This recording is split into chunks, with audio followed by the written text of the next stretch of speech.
In this video, we're going to be talking about the distributive property. This is a deceptively short video on something that is just super important in algebra. This property is going to come back again and again and again and again and again this year, all the way through the end of the semester and through the end of the year, because we are going to use it in multiple ways. And that is the distributive property in algebra. And it's not just, notice it's not the distributive property of multiplication or the distributive property of addition, because it involves both multiplication and addition at the same time. And here's what it is.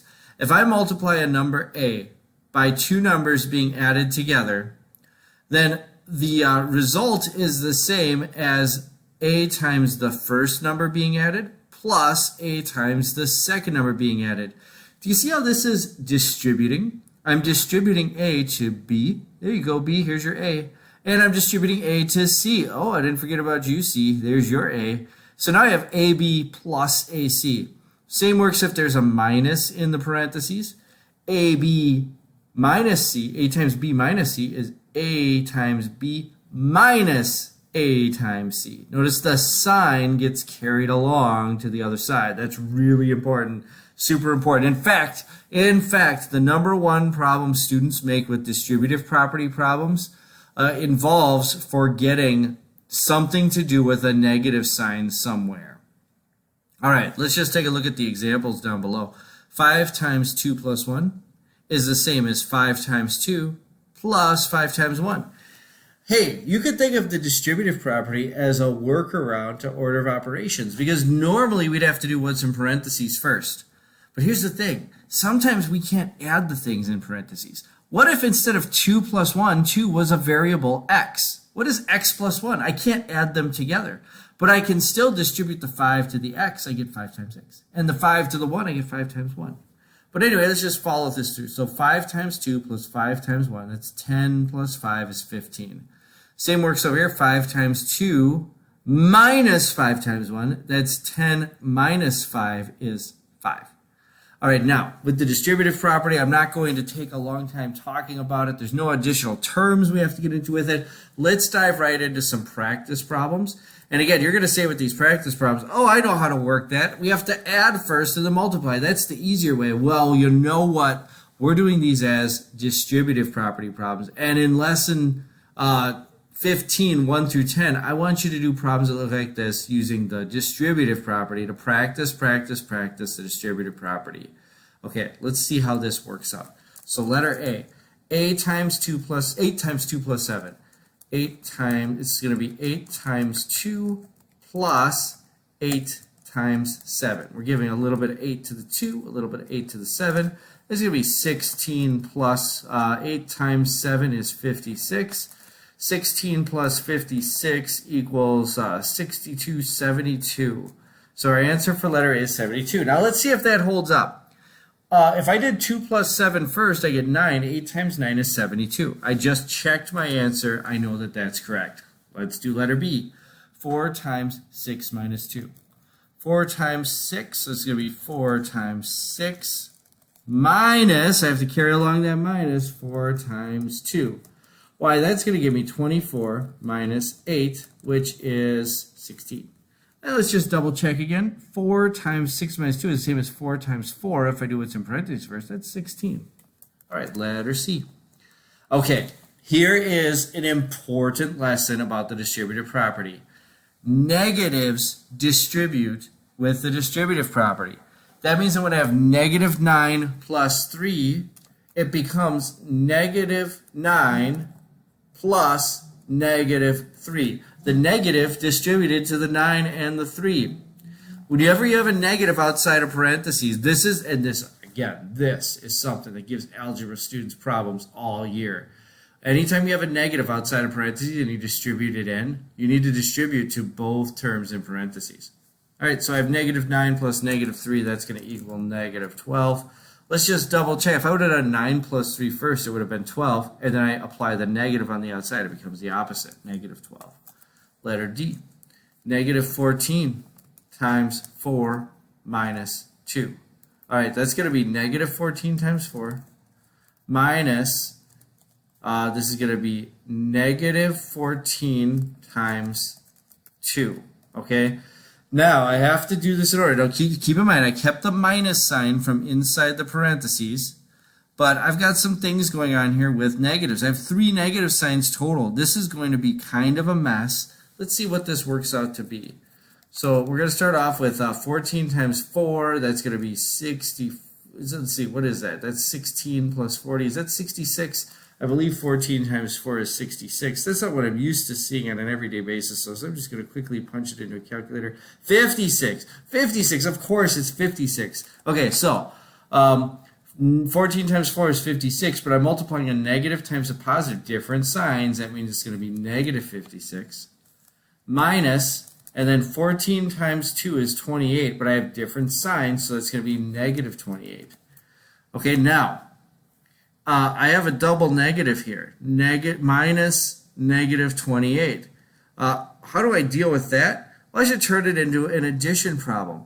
And whenever I subtract something, I'm actually adding the opposite. So this is actually going to be negative 56 plus the opposite of negative 28 is just 28.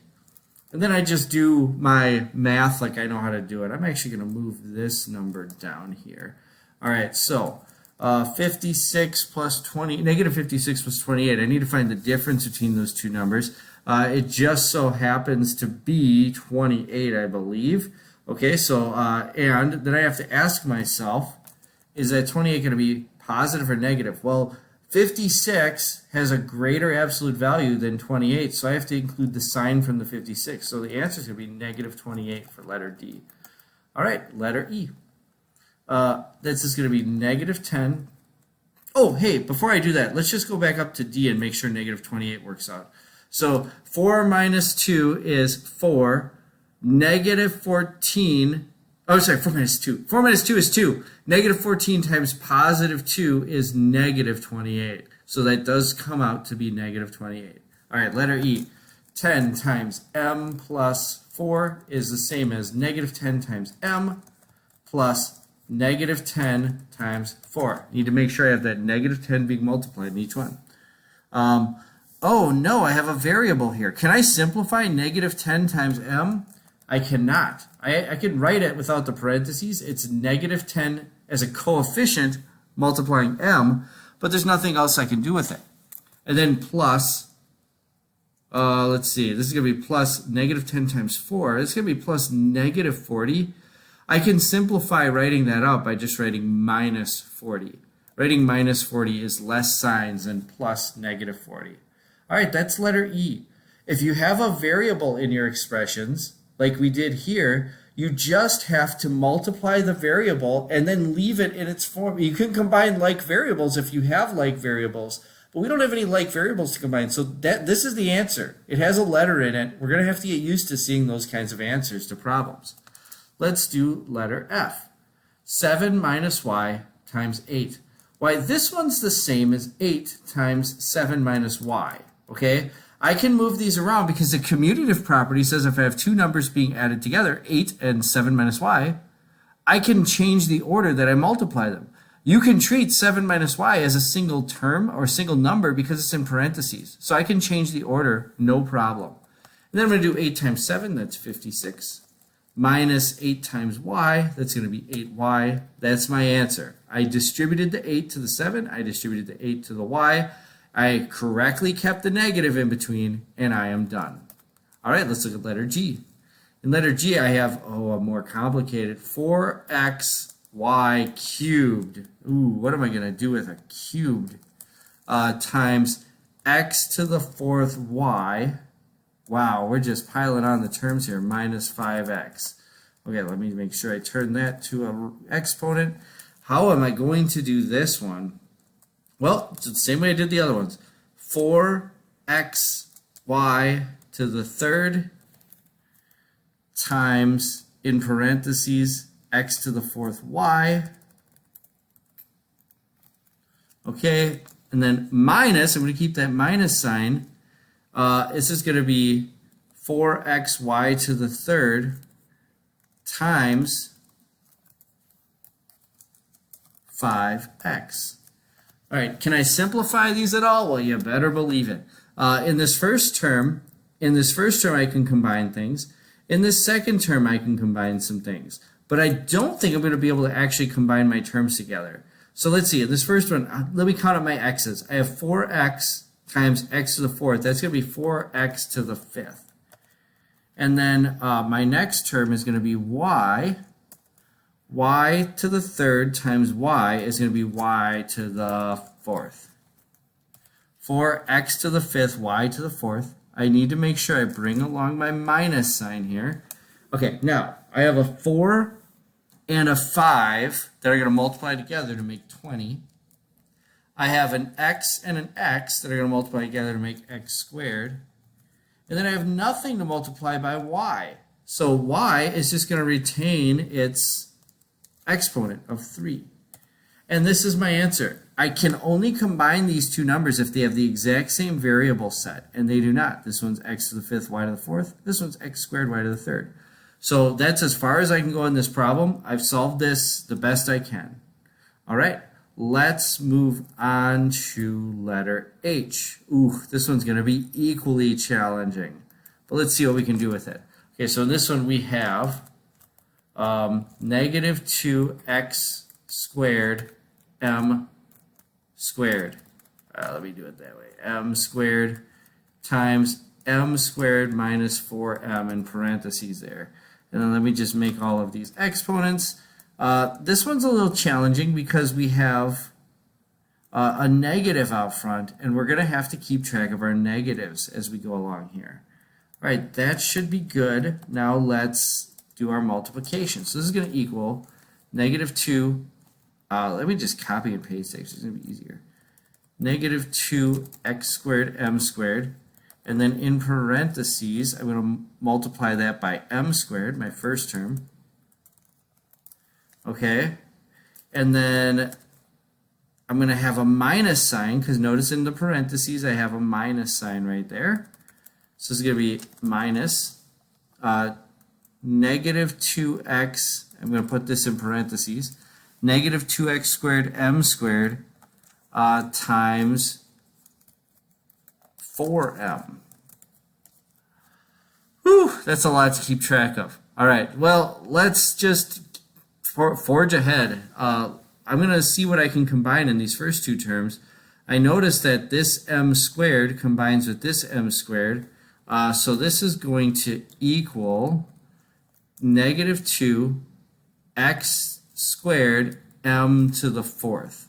Okay, so that's going to be my first term. I doubt that's going to combine with the second term, but let's find out. I still have a minus sign in between. Now let's combine everything over here. Negative 2 times 4, I can multiply all my constants together. Negative 2 times 4 is negative 8. X squared is just x squared because I don't have any other x terms over here to multiply. And then m to the third. X squared, m to the third. And I'm almost done, but I notice that this is a minus a negative. I'm going to change it to a plus. Okay, I'm going to add the opposite. When I change it to a plus, I have to add the opposite of whatever's in parentheses. So it's going to be exactly the same expression, except instead of a minus sign in between, I'm going to have a plus sign in between. And when I add that to plus, this negative disappears because I'm adding the opposite. That is my answer for H. All right, letter I. A group of 4 adults and 8 children are buying tickets to an amusement park. Tickets are $15 each. Write an expression using the distributive property to show the total cost of the tickets. Let's see, $15 each. There's no special price for children. What a ripoff. All right, but let's see what this is anyway.